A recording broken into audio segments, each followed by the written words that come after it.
नरेंद्र मोदी अपनी तमाम रैलियों में जब भी बोलते हैं तो कुछ ऐसा बोलते हैं जिसके जरिए सुर्खियां बनती हुई दिखाई देती हैं। पूर्वोत्तर राज्यों में अपनी रैली के दौरान प्रधानमंत्री पद के उम्मीदवार नरेंद्र मोदी ने एक अलग अंदाज में अपनी बातों को पेश किया। अरुणाचल प्रदेश में उन्होंने जिस अंदाज में अपने भाषण का अंजाम दिया, उसमें उन्होंने चीन को सीधे तौर पर दो हाथ का एक तरह से गुहार भी लगा दी, ललकार भी लगा दी। उन्होंने कहा कि असम में बांग्लादेशी घुसपैठियों को जिस तरीके से कोसते हुए पाकिस्तान पर भी वो बरस पड़े हैं। उन्होंने कहा कि हिंदुत्व के वो अपने एजेंडे पर वापस लौट रहे हैं और बांग्लादेशी घुसपैठियों को देश से बाहर जहां खदेड़ने की बात कह रहे थे, वहीं पर कई मुद्दों पर वो अपने हिंदुत्व के एजेंडे को आगे करते हुए भी दिखाई दिया। आइए दिखाते हैं आपको क्या कहा उन्होंने। क्या गुनाह है बांग्लादेश में रहने वाले उन परिवारों का जिनकी जवान बेटियों पर बलात्कार किए जाते हैं, जिनके घर जमीन लूट ली जाती है, वहां से उसे खदेड़ दिया जाता है।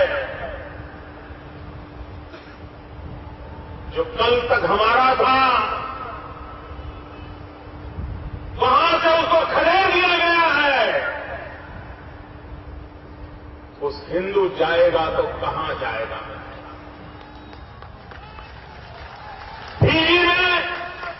फीजी में अगर हिंदुओं पर जुल्म होता है तो फीजी का हिंदू कहां जाएगा? कहां जाएगा? हिंदुस्तान में आएगा या नहीं आएगा? कहां जाएगा? मॉरिशस में अगर हिंदुओं पर जुल्म होगा, हिंदू कहां जाएगा? अमेरिका में हिंदुओं पर जुल्म होगा, हिंदू कहां जाएगा? दुनिया के किसी भी देश में किसी भी रंग का पासपोर्ट क्यों न हो, लेकिन अगर दुनिया के किसी देश में हिंदुओं को खदेड़ दिया जाएगा तो उसके लिए तो एक ही जगह बची है, वो वहीं चला आएगा। क्या भाइयों बहनों, क्या हमारी सरकार उन पर भी वैसा ही जुल्म करेगी जैसे विदेशों में उन पर जुल्म हो रहा है? क्या हम भी वैसा ही जुल्म करेंगे जैसा बांग्लादेश में हो रहा है? नहीं, ये हम नहीं कर सकते। और नरेंद्र मोदी ने इसके साथ साथ बांग्लादेशी घुसपैठियों का मुद्दा भी गरमाया। अपने भाषण में जिन शब्दों का इस्तेमाल उन्होंने किया वो दर्शाता है और इंगित करता है कि भारतीय जनता पार्टी कम से कम पूर्वोत्तर राज्यों में अपने मुद्दे पर पूरी तरीके से कायम है, खास करके असम में। आइए आपको दिखाते हैं एक छोटी सी रिपोर्ट, उसके बाद चर्चा आगे बढ़ाते हैं। कैसा हो? गुजरात की हुंकार पहुंच गई है उगते सूरज की धरती अरुणाचल प्रदेश में। मिशन पीएम को पूरा करने के लिए बीजेपी के पीएम कैंडिडेट नरेंद्र मोदी के टारगेट पर हैं पूर्वोत्तर के राज्य। मोदी ने अरुणाचल प्रदेश में चीन को ललकारा और विस्तारवादी मानसिकता छोड़ने की नसीहत दी। युग बदल चुका है, विस्तारवादी मानसिकता को इस युग में दुनिया स्वीकार नहीं करती है। चीन को भी अपनी विस्तारवादी मानसिकता को छोड़ना पड़ेगा। मोदी ने अरुणाचल प्रदेश की दुखती रग पर हाथ रखा और विकास के मुद्दों को तरजीह दी, तो दिल्ली में मारे गए छात्र नीडो को भी याद किया। हमारा ही एक लाभ नीडो तानियाम, उसे मौत के घाट उतार दिया। जैसा देश वैसा भेष, असम के सिलचर में मोदी इसी अंदाज में दिखे। अरुणाचल में चीन को चुनौती देने के बाद मोदी ने सिलचर में बांग्लादेशी घुसपैठियों का मुद्दा उठाया और सत्ता में आने पर इन्हें देश से बाहर खदेड़ने की बात भी कही। जो घुसपैठिए हैं और राजनीतिक मकसद से आए हैं, उन्हें तो वापस वहीं भेजना होगा जहां से वो आए। असम के बगल में बांग्लादेश है और गुजरात के पड़ोस में पाकिस्तान है।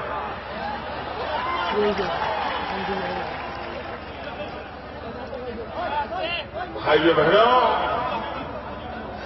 यहां सरकारें ऐसी आई है कि बांग्लादेशियों के कारण पूरा आसाम परेशान है और मेरे कारण पूरा पाकिस्तान परेशान है। कांग्रेस पर निशाना साधते हुए मोदी ने कहा कि बांग्लादेशी घुसपैठिए राजनीतिक साजिश के तहत आए हैं। मोदी यही नहीं रुके, उन्होंने कहा कि कांग्रेस के अंत की शुरुआत हो चुकी है। ये 2014 का चुनाव कांग्रेस के अंतकाल का आरंभ समझ लीजिए। इस चुनाव में तो कांग्रेस कहीं नजर नहीं आएगी, लेकिन इस चुनाव के बाद पूरा हिंदुस्तान कांग्रेस मुक्त भारत बन जाएगा। कांग्रेस पर हमलावर मोदी ने यहां डिटेंशन कैंप खत्म करने की बात कही तो चाय बागान के मजदूरों को रिझाने की भी पूरी कोशिश की। डेवलपमेंट और इमोशन की चाशनी में लपेटकर मोदी ने अपना भाषण पूरा किया, इस उम्मीद में कि लोकसभा चुनाव में नॉर्थ ईस्ट के राज्यों में कमल खिलेगा और उनका मिशन 272 का सपना पूरा हो पाएगा। Team news nation. और नरेंद्र मोदी के इस नए पौतरे पैतरे पर बात करने के लिए हमारे साथ मौजूद है बीजेपी से संबित पात्रा, हमारे साथ प्रेमचंद मिश्रा जी जुड़ रहे हैं कांग्रेस से, और अभिनव राय जी वाम नेता इस वक्त हमारे साथ हैं। शुरुआत में आपसे करता हूं प्रेम जी, क्या आपको लगता है कि नरेंद्र मोदी बांग्लादेशी जो शरणार्थी हैं या फिर यूं कहें कि जो गैर कानूनी तरीके से बांग्लादेशी लोग हैं जो कि हमारी सीमा के भीतर हैं, उस मुद्दे को जो कि भारतीय जनता पार्टी लगातार गरमाती रही है, एक बार फिर गरमा कर कहीं ना कहीं शायद सांप्रदायिक राजनीति का भी आगाज करते हुए असम में दिखाई दे रहे हैं? बिल्कुल, आज जो इस तरह से उन्होंने जिन चीजों को अपने भाषण में वहां रखा है, तो यह तो बीजेपी के चाल चरित्र से मेल खाता हुआ भाषण है और बीजेपी इन्हीं कारणों से जानी जाती है। और खासकर जो नरेंद्र मोदी जी हैं, उनकी तो ये राजनीतिक कार्यशैली का हिस्सा है।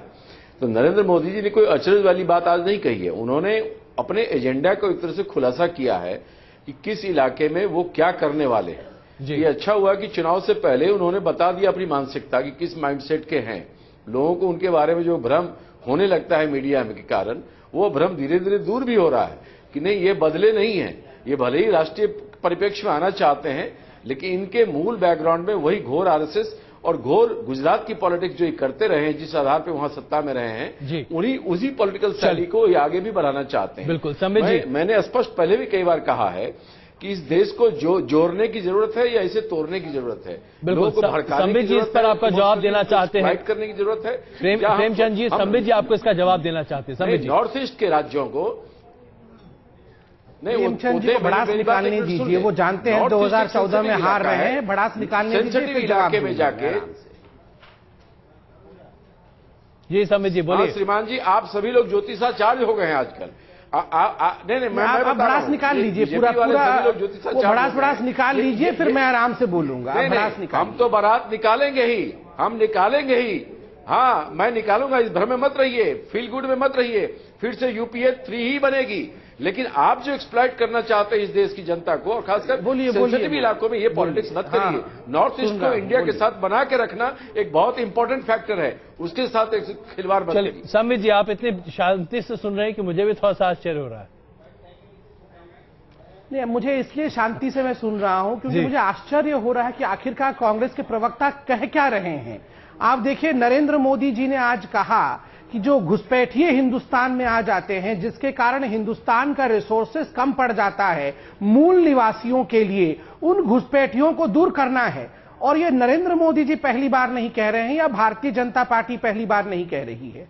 मैं अगर कांग्रेस के प्रवक्ता तो याद दिलाऊं, 2005 में हाई कोर्ट ने भी इस विषय में टिप्पणी किया हुआ है और जजमेंट दिया हुआ है, जिस पे जुडिशियरी से लेकर पॉलिटिकल सिस्टम तक चिंतित है कि किस प्रकार से हजारों करोड़ों लोग बांग्लादेश से भारत में आ रहे हैं और उनके कारण किस प्रकार की परेशानी न केवल असम को अपितु पूरे हिंदुस्तान को हो रहा है। वहां कांग्रेस के प्रवक्ता यह कह रहे हैं कि नरेंद्र मोदी डिविजिव पॉलिटिक्स कर रहे हैं। उन्होंने किसी धर्म के विषय में नहीं कहा। हां, अगर नरेंद्र मोदी कहते हैं कि हिंदू किसी भी विश्व के किसी भी देश में अगर महफूज नहीं है, तो वो यहां आके शरण ले सकता है। वो इसलिए कहते हैं क्योंकि एकमात्र स्थान यही है। मैं आपको याद दिलाऊं, पिछले साल एक बहुत बड़ी खबर बनी थी जब लगभग 200 लोग जाहिर सी बात है आपकी पार्टी इस मुद्दे पर लगातार अपनी बातों को सामने रखती रही है।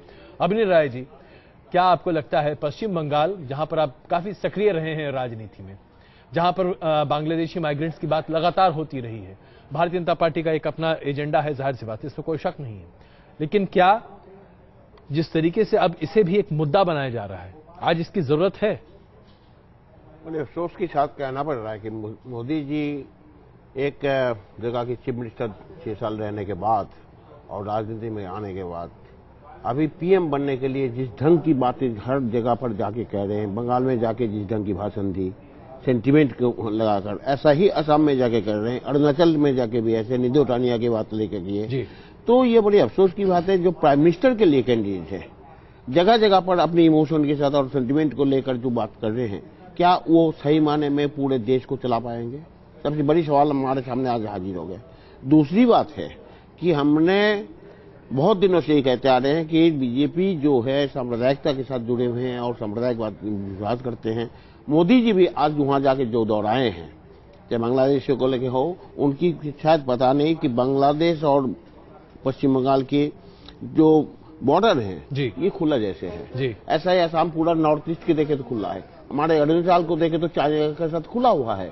अब ये जो बातें कर रहे हैं इसमें से न जाने कोई ऐसा आपत्ति ना हो कि हमारे देश को उसको भुगतना पड़ेगा। यानी कि आप इसमें खतरा मैं देख रहा हूं और खतरा हो सकता है जिस ढंग की भाषण जगह जगह पर जाके दे रहे हैं, इसमें खतरा खाली ऐसा ही नहीं, अगर सही माने वो भी अगर प्राइम मिनिस्टर के रूप से आ जाए तो उनको भी इसका दाम चुकाना पड़ेगा। संबित जी, बीजेपी तो है ही है। संबित जी,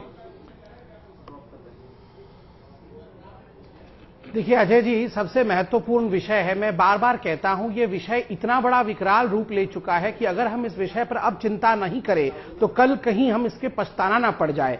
मैं आपको बताना चाहूंगा कि सुप्रीम कोर्ट ने किस प्रकार 2005 में आईएमडीटी एक्ट को नकार दिया था, अनकॉन्स्टिट्यूशनल घोषित किया था, क्योंकि कांग्रेस द्वारा जो आईएमडीटी एक्ट लाया गया था डिपोर्ट करने के लिए माइनॉरिटीज, ये डिपोर्ट करने के बजाय कहीं ना कहीं प्रोटेक्शन दे रही थी लेकिन आपकी जो इमिग्रेंट्स को। समझिए, अगर मैं आपको बीच में रोकूं, जो बांग्लादेशी माइग्रेंट्स को लेकर जो भारतीय जनता पार्टी की नीति और पॉलिसी रही है, इस मुद्दे को हर कोई उठाता रहा। शिवसेना ने इसे महाराष्ट्र में बड़े पैमाने पर, खास करके मुंबई में बहुत बड़े पैमाने पर उठाने की कोशिश की, बीजेपी ने भी वहां पर उठाने की कोशिश की, लेकिन ढाक के 3 पात रहा। आपकी सरकार 6 साल तक यहां पर रही, उस वक्त आपने कोई भी एक यूनिफाइड कोड की बात नहीं कही, आपने कभी भी कोई, जिस तरीके से आज हम एक यूनिफाइड नंबर की बात करते हैं, उस वक्त आपके लौह पुरुष माने जाने वाले आडवाणी जी गृह मंत्री थे, नहीं हो पाया उस वक्त। जब आपकी सरकार थी तब तो आप कुछ कर नहीं पाए, अब आप चीजों को आगे बढ़ा रहे हैं। जाहिर बात है इसमें कहीं ना कहीं सांप्रदायिकता की बू आती है, क्योंकि जैसे ही आप बांग्लादेशी माइग्रेंट की बात करते हैं, आप एक समुदाय की बात करते हैं। संकेत समुदाय है, माइग्रेंट्स नहीं। बिल्कुल नहीं, संकेत देश है अजय जी, यहां समझने की आवश्यकता है। संकेत देश है, हिंदुस्तान है, भारत है, इंडिया है। बांग्लादेश हमारे देश का हिस्सा नहीं है, यहां कोई संप्रदाय की बात नहीं हो रही है। दूसरा महत्वपूर्ण विषय है, आपने प्रश्न उठाया कि भारतीय जनता पार्टी या एनडीए ने अपने कार्यकाल में क्या किया, तो मैं बिल्कुल स्पष्ट रूप से कह दूं, 2005 में एक सुप्रीम कोर्ट ने जो आईएमडीटी एक्ट को अनकॉन्स्टिट्यूशनल घोषित किया, वो thanks to Bharatiya Janata party